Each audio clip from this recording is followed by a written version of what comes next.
Bonjour Fred. Bonjour Yoran. Bonjour chers auditeurs et chères auditrices. Bonjour. Voilà, j'ai hâte de continuer avec le sujet que nous avons vu à notre dernière discussion. Nous parlions du Christ, l'image du Dieu invisible. Il y a une petite image qui me vient à l'esprit pour comprendre cette idée-là. Tu connais l'expression « tu veux que je te fasse un dessin ?» Eh bien, on pourrait dire d'une certaine manière que le Christ est le dessin de Dieu quelque part. C'est comme si la communication avec l'homme était tellement laborieuse, tellement difficile, qu'il y avait tellement d'incompréhension, tellement de parasites, et bien que finalement, Dieu avait décidé de prendre une feuille de papier et de faire un dessin, de faire un schéma, quelque chose de clair, que l'homme puisse clairement voir et comprendre. Le Christ est ce dessin. Il montre à l'homme ce que Dieu attend de lui, de manière très concrète. Alors j'ai envie de dire, si quelqu'un lit la Bible, peut-être plus particulièrement l'Ancien Testament, et qu'il y a des choses qu'il ne comprend pas bien, il y a des choses peut-être qui le déroutent, il n'a pas une idée très claire de ce que Dieu est et de ce qu'il veut, eh bien j'ai presque envie de lui conseiller de se plonger dans la vie du Christ, parce que là il trouvera des réponses claires à ces questions. En fait, c'est une vive illustration de l'enseignement depuis son origine, quoi, finalement. Tout ce que Dieu a dit va se concrétiser en la personne du Christ. Exactement. Son vécu.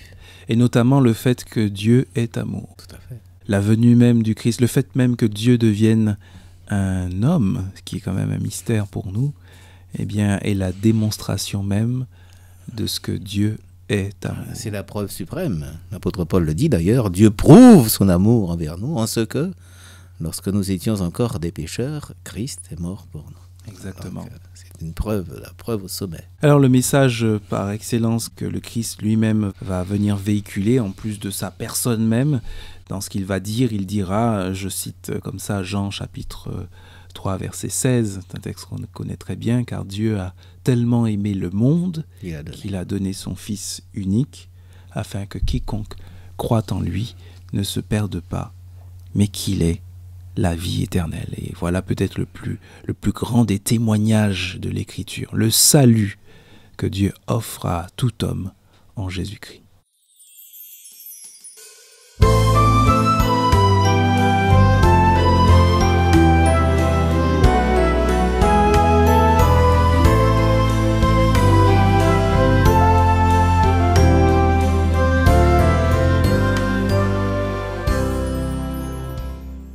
Ces paroles, ce message formidable qui exprime la dimension de l'amour de Dieu pour nous, quel écho ce message a dans nos propres vies, c'est-à-dire finalement quelle place dois-je réserver à la Bible dans ma vie quotidienne? Ça, c'est une question essentielle. Sans aucun doute. Donc, quelle autorité ces écritures ont-elles dans ma propre vie? Est-ce vraiment une référence dans ma vie? Qu'est-ce que ces écritures, leur résonance dans ma vie? Alors, il y a un texte que j'aimerais lire et qui va nous introduire dans cette réflexion qui se trouve dans Ésaïe, au chapitre 55. Ésaïe chapitre 55. Versets 10 et 11. Ésaïe chapitre 55, versets 10 et 11. Comme la pluie et la neige descendent du ciel et n'y reviennent pas sans avoir abreuvé la terre, sans l'avoir fécondée et fait germer, sans avoir donné de la semence au semeur et du pain à celui qui a faim, ainsi en est-il de ma parole qui sort de ma bouche. Elle ne revient pas à moi sans effet, sans avoir fait ce que je désire, sans avoir réalisé ce pourquoi je l'ai envoyée. Bon, donc cette parole de Dieu est percutante. Elle doit, comme on dit aujourd'hui, nous percuter. Dès lors que la pluie, eh bien, elle est créatrice, ne tombe pas du ciel pour rien, eh bien, Dieu utilise cette comparaison pour bien nous montrer que les paroles, la révélation qui nous communique par l'intermédiaire des Écritures et au sommet par l'envoi de son Fils, par le ministère de son Fils, ministère de salut, comme nous venons de voir, eh bien que ça ne doit pas revenir à lui sans effet. Donc ça doit certainement avoir un effet dans nos propres vies. Et au chapitre 8 de ce même livre d'Ésaïe, au verset 20, il y a là cette confirmation pratique que nous donne Ésaïe concernant les effets, l'autorité de ces Écritures dans notre propre expérience. Ésaïe chapitre 8, verset 20.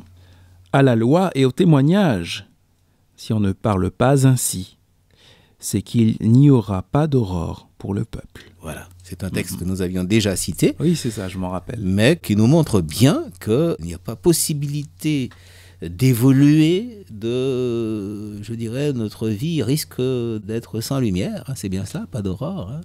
Nous restons ainsi dans les ténèbres, justement, dès lors que nous ne faisons pas référence à cette parole de Dieu. Excuse-moi, je me permets juste une réflexion.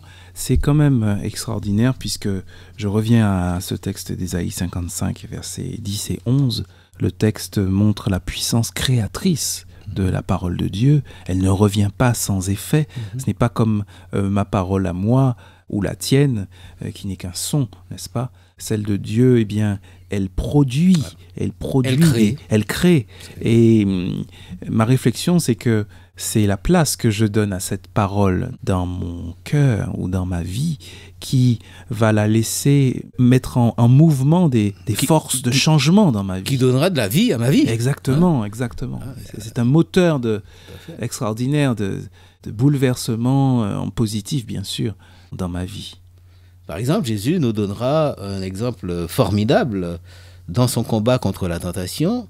Et il va faire référence à cette parole. J'aurais bien aimé aussi que nous lisions ce texte qui se trouve dans Matthieu, au chapitre 4. Il est un petit peu long, mais malgré tout, ça vaut la peine de prendre connaissance de cette joute, de ce combat. Et contre la tentation, eh bien, Jésus, nous allons le voir, va utiliser cette puissance qui émane de cette parole de Dieu, puissance de vie. Alors, Matthieu 4, chapitre 4, 1 à 10. 1 à 10. Alors Jésus fut emmené par l'Esprit au désert pour être mis à l'épreuve par le diable. Après avoir jeûné 40 jours et 40 nuits, il eut faim. Le tentateur vint lui dire : « Si tu es le Fils de Dieu, ordonne que ces pierres deviennent des pains. » Il répondit : « Il est écrit : l'être humain ne vivra pas de pain seulement, mais de toute parole qui sort de la bouche de Dieu. » Verset 5, le diable l'emmena dans la ville sainte, le plaça sur le haut du temple et lui dit : « Si tu es le Fils de Dieu, jette-toi en bas, car il est écrit : il donnera à ses anges des ordres à ton sujet, et ils te porteront sur leurs mains, de peur que ton pied ne heurte une pierre. » Jésus lui dit : « Il est aussi écrit : tu ne provoqueras pas le Seigneur ton Dieu. » Verset 8. Le diable l'emmena encore sur une montagne très haute, lui montra tous les royaumes du monde et leur gloire, et lui dit : « Je te donnerai tout cela si tu tombes à mes pieds pour te prosterner devant moi. » Jésus lui dit : « Va-t'en, Satan, car il est écrit : c'est devant le Seigneur ton Dieu que tu te prosterneras, et c'est à lui seul que tu rendras un culte. » Donc nous voyons très clairement qu'à ces trois tentations, à chacune de ces trois tentations, Jésus va présenter la parole de Dieu comme sa référence à lui. Cette parole fait autorité dans sa vie. Et il fera allusion effectivement à chacune de ces tentations. Il est écrit, il est écrit. On s'aperçoit que dans la deuxième tentation, même le diable fait allusion à la parole de Dieu, il est écrit. Et Jésus de reprendre encore cette parole de Dieu, mais il est aussi écrit. Donc on s'attend donc que son unique référence, c'est la parole de Dieu. C'est cette Bible que nous avons entre les mains.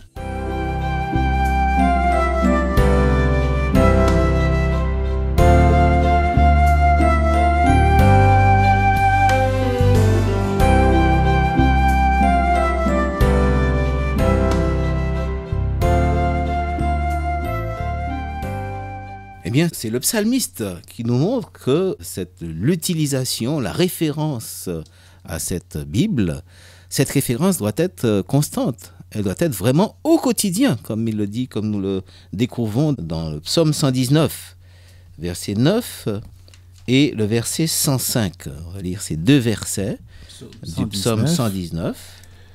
Alors, là, psaume qui 119, fait allusion au quotidien, versets 9 et 105. à notre quotidien. Très long psaume, verset 9.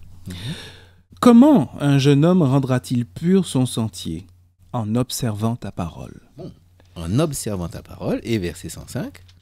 Ta parole est une lampe pour mes pieds, une lumière pour mon sentier. Bien. Et la lampe et la lumière, on en a besoin tous les jours. On en a besoin toutes les nuits, si on peut dire. À chaque instant, nous avons besoin d'éclairage. Et cette parole est là comme, je dirais, un phare qui nous montre la route. Phare qui éclaire et qui montre ce qui est bien et ce qui est mal. Tout à fait. Parce que dans la notion du bien et du mal, on peut être dans l'obscurité parfois. Tout à fait. Et là, il est là effectivement pour que nous ne nous référions pas à nous-mêmes. Exactement. Et un dernier texte dans le deuxième épître de Paul à Timothée, au chapitre 3 et verset 16. C'est un texte qui nous montrera vraiment toute la portée des Écritures dans la vie de chacun d'entre nous. 2 Timothée chapitre 3 verset 16.